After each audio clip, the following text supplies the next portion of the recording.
In 1999, something extremely boring happened. A new accounting system was introduced into Britain's post offices. But in the years following, something much less boring happened. Over 1 in 8 of the entire postmaster workforce turned into criminals. Over 900 of them were cooking the books. It took 20 years for a High Court judge to finally declare the blindingly obvious. Oh my God. The problem was the software. It's just doubled right in front of my eyes.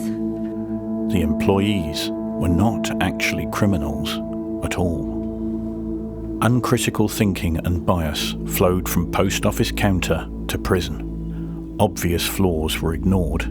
The wildly implausible was embraced. A vast percentage of ordinary workers with no criminal history were all suddenly on the take. In 2015, another unexceptional thing happened. The Countess of Chester Hospital neonatal unit had staffing issues and problems with the plumbing.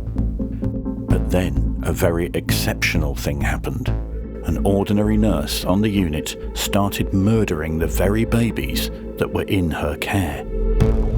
As with the post office, the system itself was demonstrably failing, yet it was the hard-working individual who was unable to clear their once good name. This time, the crimes were committed by just one person, but those crimes were immeasurably worse. How did the obvious become so overlooked?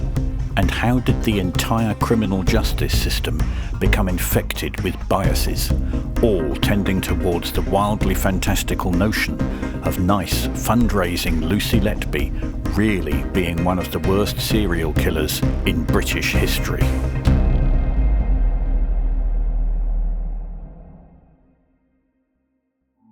Every year, one unit of each type has to be worst, and in 2015, it was the Countess of Chester. You don't often hear of multiple child, baby, infant deaths. They are extremely rare.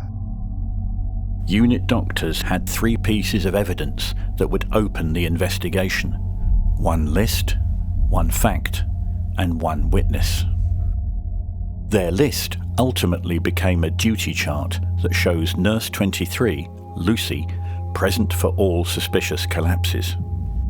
However, that wasn't the full picture. Professor John O'Quigley of the Royal Statistical Society has modelled an additional 36 collapses about which the jury weren't told. Given Lucy's overtime, he calculates the chance that she was present for a suspicious event is exactly the same as for any other nurse. He has called the original chart a scientific fake. It is curious that a leaked email reveals the Crown Prosecution Service ordered the police to not investigate the statistical side of the case. Then there was that one damning fact. It's not a secret because it's been in the media and everything that Lucy Letby had been moved off the ward. The deaths and collapses had stopped. But here's the thing. When Lucy was removed, a hospital lawyer told managers something clairvoyant. The mortality rate will drop significantly in any event. How could she possibly know that mortality would improve even if Lucy had nothing to do with it? Because reports had led to big changes for the unit anyway. They added 2 nursing positions. Consultants' rounds had increased from 2 a week to 2 a day, and they were downgraded to only take babies from 32 weeks. Right from the outset, they knew things really could only get better. That could easily be interpreted as being due to the removal of the individual as the timescales coincide. Then finally, there was the witness who saw Lucy doing nothing while a baby's vital signs deteriorated.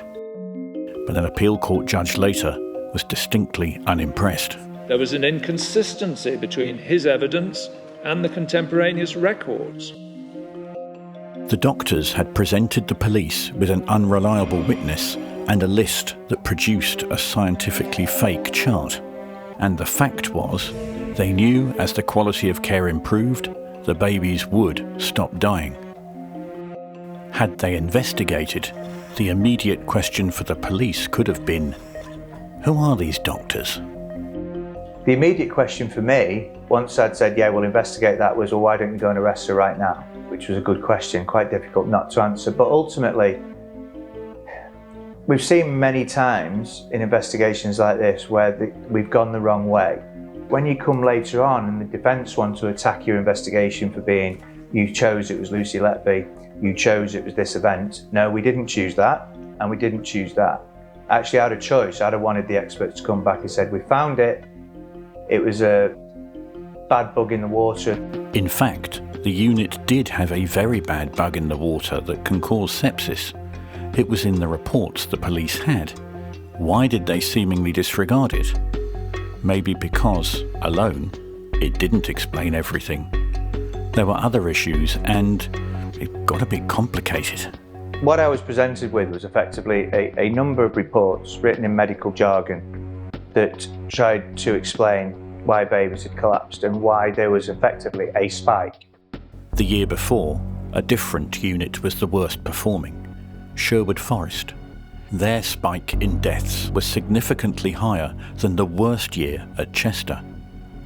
Whatever their problems were, didn't include serial killers. Before any physical evidence had been sought, Cheshire Police seemed to have uncritically accepted the framing of the authority figures, the doctors, the same doctors who had presided over the worst performing unit of its type in the country and had been forced to apologise to Lucy after her grievance against them was upheld, and the same Lucy who had filled in official reports critical of the standard of care. Oh, and one of the doctors just so happened to be the unreliable witness. The authority bias says, nothing to see here. Look instead to those who lack authority. In short, look to the little guy. Perhaps wary of all that medical jargon, the police turned to a retired paediatrician. Dowie Evans's job was to look at the medical evidence objectively. He was sent 30 cases, but could he find any evidence of harm? There was a consistent pattern. First of all, the death was unexpected. Secondly, the death was unexplained. If the consultant's rounds are only twice a week, an awful lot might be unexpected. And how much was really unexplained when every post-mortem found nothing suspicious? Were the pathologists wrong? The pathologists weren't helpful. Were they wrong? But he was wrong. There's only one pathologist. Well, Dowie is wrong. There were 3. In the trial, he accused Lucy of pumping air into the stomach of one baby. It later emerged Lucy was off duty at the alleged time, and he conceded his error. It must have been a different form of murder. Certainly not the pneumonia or signs of sepsis found in an exceptionally small baby. As for the jury, they didn't know about the raw sewage in the unit. They didn't know about the killer bacteria. None of us knew about that, as far as I know. If there was raw sewage there, there was. You close the unit down. They didn't do that. No, I know they didn't.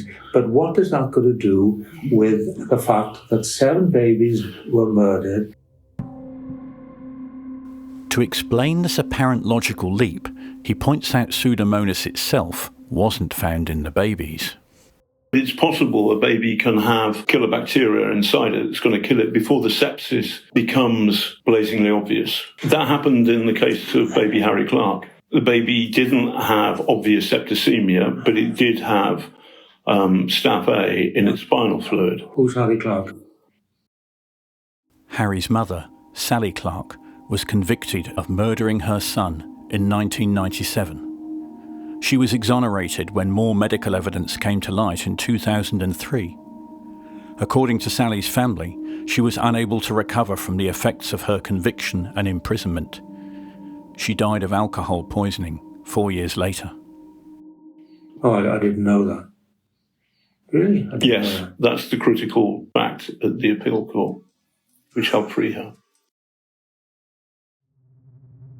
Stowe Evans continues to express no doubts whatsoever about the safety of the convictions. In all, he found 15 of the 30 cases unexpected and unexplained. He claims he viewed them objectively, but Lucy's name was on the notes, and Cheshire Police had pre-selected all the cases. The problem is that at a very early stage, they accepted the evidence of one expert that the babies had been unlawfully killed or harmed, and they accepted the proposition that Lucy Letby was the person who'd done that. And I think from that point on, there was confirmation bias, which can affect all of us. In an investigation, you've got to be really, really careful to recognise the potential and to avoid. In fact, confirmation bias may have started even earlier, after only the third baby's death.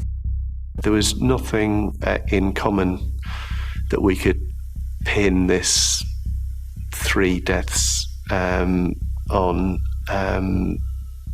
but the staffing analysis did identify that Lucy Letby was on shift for those 3 episodes. 18 months later, after Lucy was removed, another of the original doctors helped conduct a review which found that Lucy did not feature prominently in the staff correlation analysis of those collapses. In other words, she never was always there. Not the confirmation he was looking for, perhaps. If the staff analysis was undertaken for too many of the collapses, then that might have obscured an unusual correlation between certain staff and those unusual, unexpected collapses. Which sounds like it happens all the time, but it's only suspicious if Lucy was there. If you are at the receiving end of confirmation bias, reality will be invisible. The people watching you will only see what they want to see.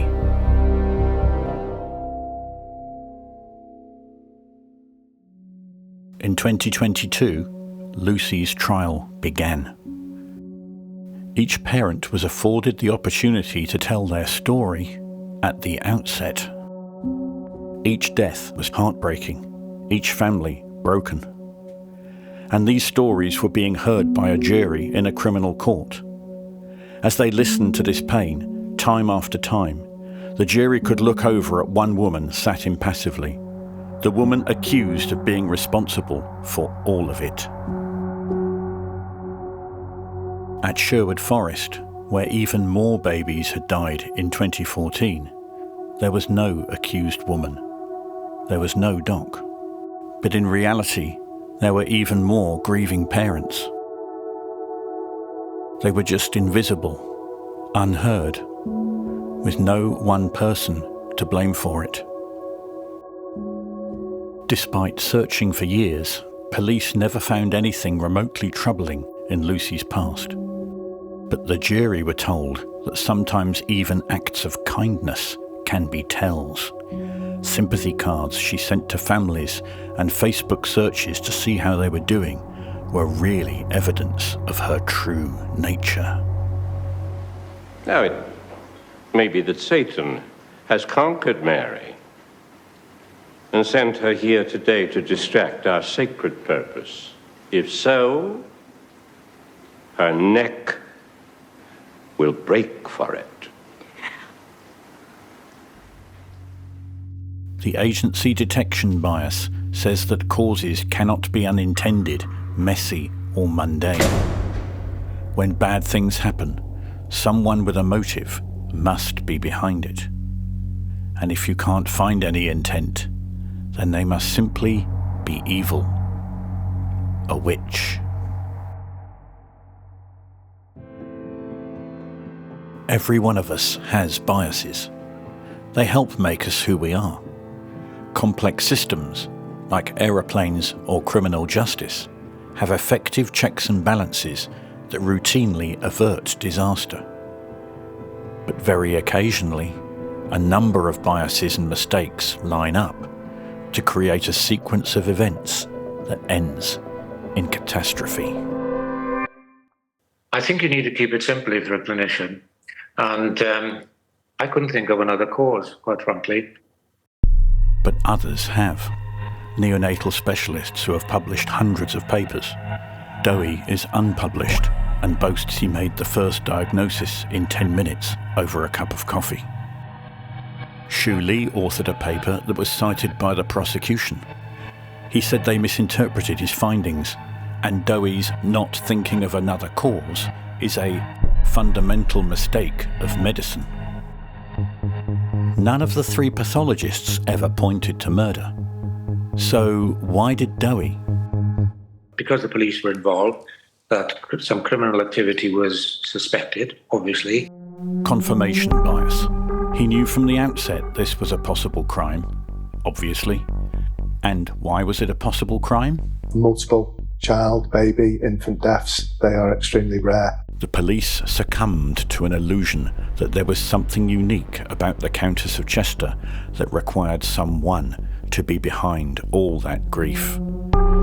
The agency detection bias. And why did it have to be Lucy? A feeling of, we really need to do something about this. Trust me, I'm a doctor.